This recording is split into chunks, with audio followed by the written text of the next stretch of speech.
বাসন্তী পোলাও আর chicken কষা। টেস্টটা খুব ভালো লাগছে আর জুসি টাইপের আছে চিকেনটা। গোবিন্দভোগ চাল তো নাম না মনে না, হচ্ছে। দেরাদুন রাইস। ওটা না অল্প অল্পই বানাচ্ছি সব। দারুণ একটা ঘিয়ের অ্যারোমা আছে। না না, আজকে একটু তাড়াতাড়ি শেষ হয়ে গেছে। আজকে চলে এসেছি হাওড়া কদমতলা পাওয়ার হাউস।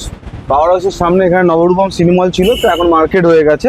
সামন্ত জুয়েলার্স আছে, ঠিক সামন্ত জুয়েলার্সের সামনে এই দিদি এখানে বাসন্তী পোলাও আর চিকেন কষার কম্বো নিয়ে এসছে।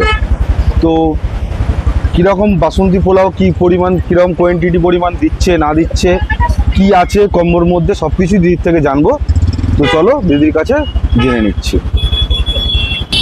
দিদি ভালো আছেন? হ্যাঁ দাদা, ভালো আছি। কি নাম দিদি? চন্দ্রানী হাজরা। চন্দানী হাজরা। আর এটা কে পাশে? এটা আমার ছেলে। ও ছেলে, কি নাম ভাই? অনির্বাণ আছে। ও ভাই কি পড়াশোনা করে? তো হ্যাঁ, আমার লাস্ট ইয়ার চলছে। লাস্ট ইয়ার চলছে, তো মাকে একটু হেল্প করে তাই তো? তো দিদি এখানে কি কি কি পাওয়া যাচ্ছে? বাসন্তী পোলাও আর চিকেন কষা। বাসন্তী পোলাও আর চিকেন কষা, এটা কি কম্বো হিসেবে পাওয়া যাচ্ছে? কম্বো হিসাবে 70 টাকা। 70 টাকা কম্বো। আচ্ছা দিদি তাহলে পোলাওটা একবার দেখান।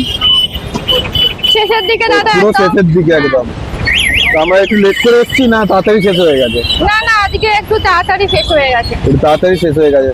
তো দিদি পোলাওটা তো কি, এটা কি গোবিন্দভোগ চাল তো নাম না মনে না, হচ্ছে? দেরাদুন রাইস। দেরাদুন রাইস দিয়ে বানিয়েছেন। আর কি কিন্তু ঘি দিয়েছেন নাকি? হ্যাঁ, অন্নপূর্ণা ঘি। অন্নপূর্ণা ঘি দিয়েছেন তাই তো? আর এর সঙ্গে যে চিকেনটা দিচ্ছেন, চিকেনটা দেখান একবার। চিকেনও শেষ, চিকেনও শেষ। মানে পোলাওয়ের সঙ্গে পরিমাণ মতনই বানান তাই তো? হ্যাঁ হ্যাঁ, এই এখন এই তো 8 দিন বসছি, একটু কম কম করেই করছি।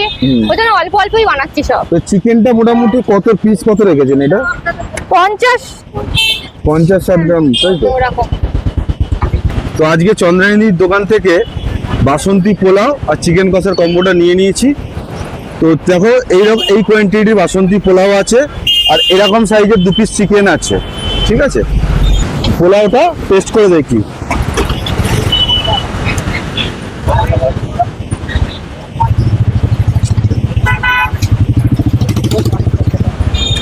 দারুণ একটা ঘিয়ের অ্যারোমা আছে আর খুব সুন্দর একটা ফ্লেভার আছে। আর এটা হচ্ছে যেহেতু বাসমতি চালের করা, গোবিন্দভোগ চালের না পোলাওটা, তো বাসমতি চালেরও একটা আলাদা ফ্লেভার আছে। সেই ফ্লেভারটা ঘিয়ের ফ্লেভারটার সঙ্গে একসঙ্গে মিশে গিয়ে আমার একেকার হয়ে গেছে। খুব দারুণ লাগছে খেতে। একটু চিকেনের গ্রেভিটা দিয়ে খেয়ে দেখি চেষ্টা করে।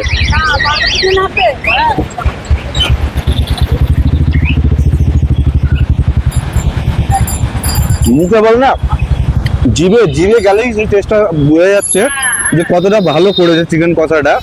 একদম লাইট, কোনো ঝাল নেই, ঝালটা একদমই কম, যাতে সবাই খেতে পারবে। আর চিকেনের পিসটা দিচ্ছে দিদি ঠিক এরকম সাইজের পিস, 50 থেকে 60 গ্রামের মতো পিসের সাইজ আছে।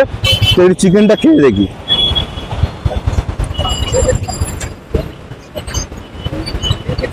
বাহ, চিকেনটা খুব সুন্দর হয়েছে আর চিকেনের ভেতরে পুরো মশলা গেছে পুরোপুরি একদম।